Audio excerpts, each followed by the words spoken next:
Welcome back to part 2 of Professor Jordan's Whys of History, where we promised you a tagline last time, but we routinely break our promises. Last time we were here, we were looking at how English found its way all over the world. If you recall, my magic ukulele and I had started blaming imperialism, and we're going to continue with that idea from here on out.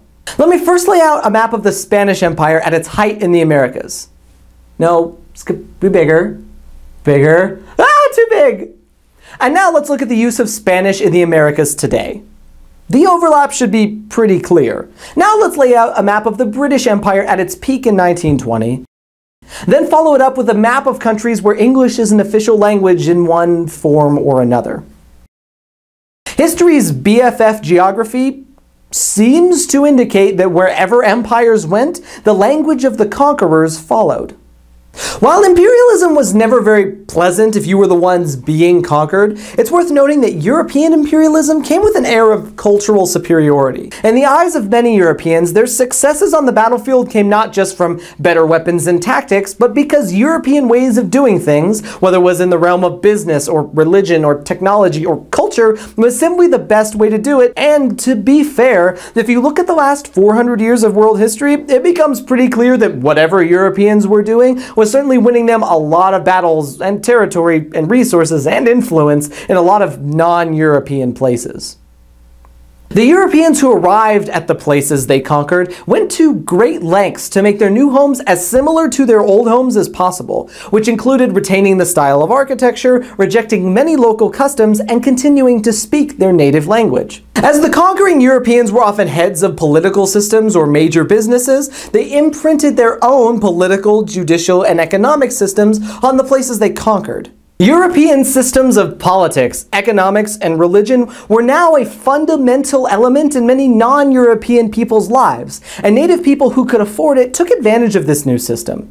In fact, native families with wealth or power often sent their children to European universities, not only to learn the most up-to-date European skills, but so their children could better acquire the language and therefore increase their ability to move up the political or economic ladder. Many of the non-European revolutionaries and leaders that would ultimately help end imperialism were, ironically enough, educated in European universities.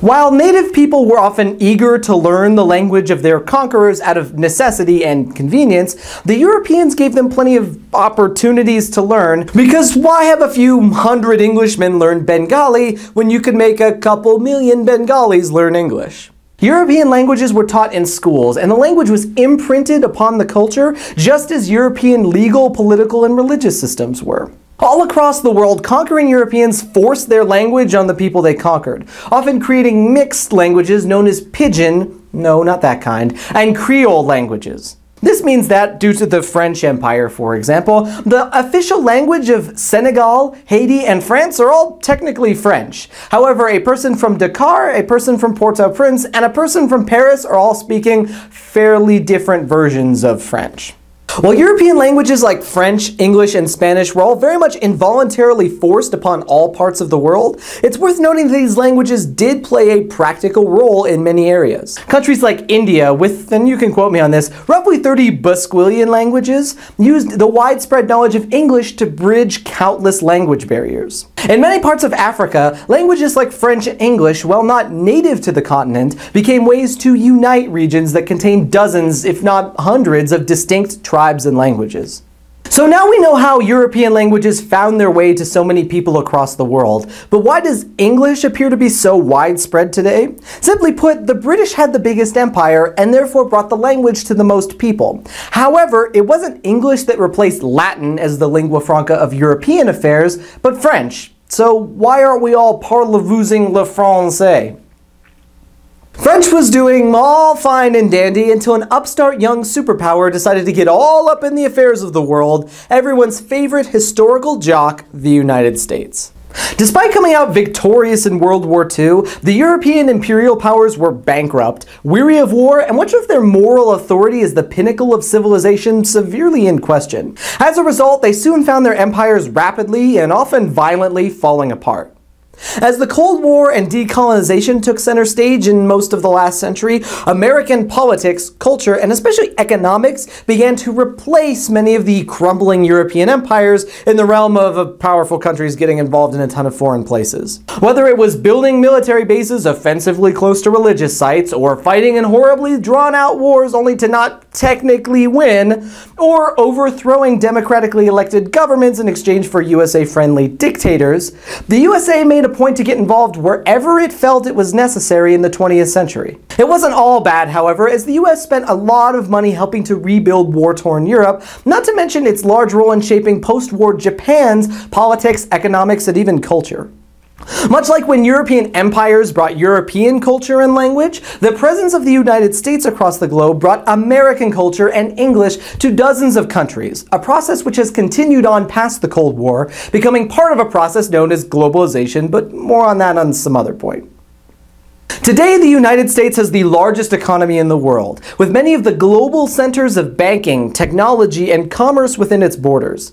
Its music and movies and culture can be found in all corners of the globe, and its politics often has consequences for millions living outside the US itself. For much of the last 70 years, you'd be hard-pressed to find anywhere that didn't feel some American presence, and English being everywhere is very much a side effect of this. At the end of the day, the combination of the massive British Empire in the 19th century and the huge role of the United States in the 20th century meant that institutionalized English reached almost every country on the globe. And knowing the language allowed the average person greater access to the politics, technology, culture, and economics of the most powerful nations of their day.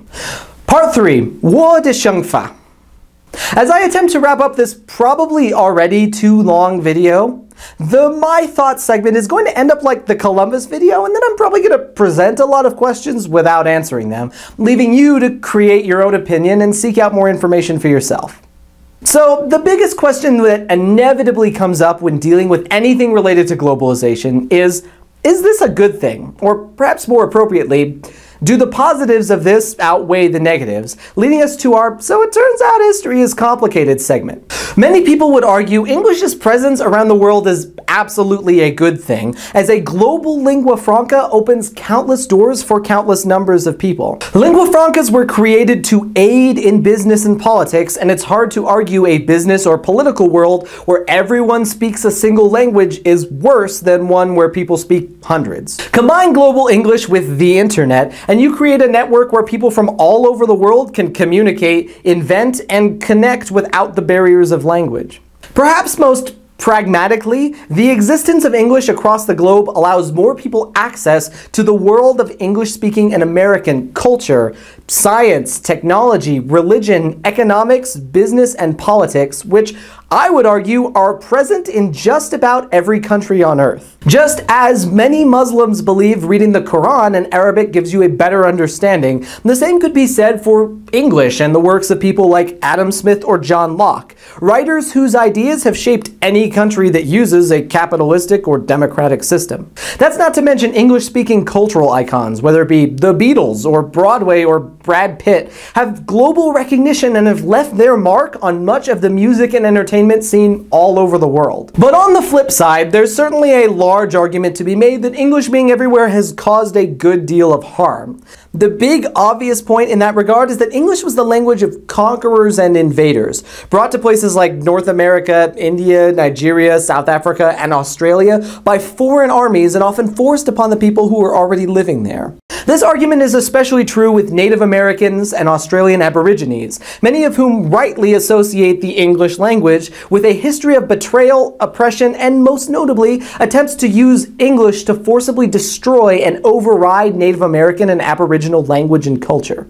And while people around the world have been adapting English to their own language, there is plenty of evidence to suggest that the overwhelming presence of English is leading to the erosion and death of other smaller languages, as people often see English as more useful or associated with the upper class. On top of this, many see English's domination of the globe as a sort of cultural or linguistic imperialism, where elements of particularly American culture are forced on other parts of the world, degrading the local culture and furthering the downsides of globalization. At the end of the day, I think the spread of English perfectly encapsulates globalization and the idea that we are living in a world that is changing faster and in newer ways than ever before. English is brought to all parts of the world by the sword and the school, yet encouraged by the screen and the song, making its legacy complicated.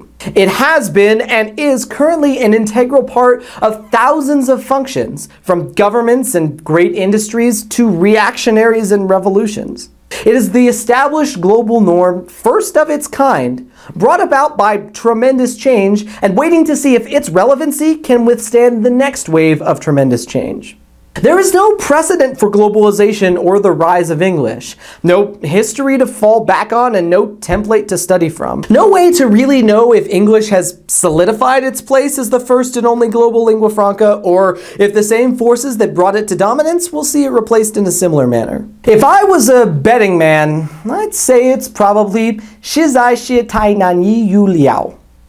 Thanks, or should I say, ha-ho. Donyavad, Niawan, Asante, Niabonga, Shukriya, Kiora, Mgoy, or Kwihanamik for watching. We hope you learned something. As always, if you've got an idea for a show, please let us know in the comments. We're happy to look into them. I am Professor Jordan, and I will see you all next class.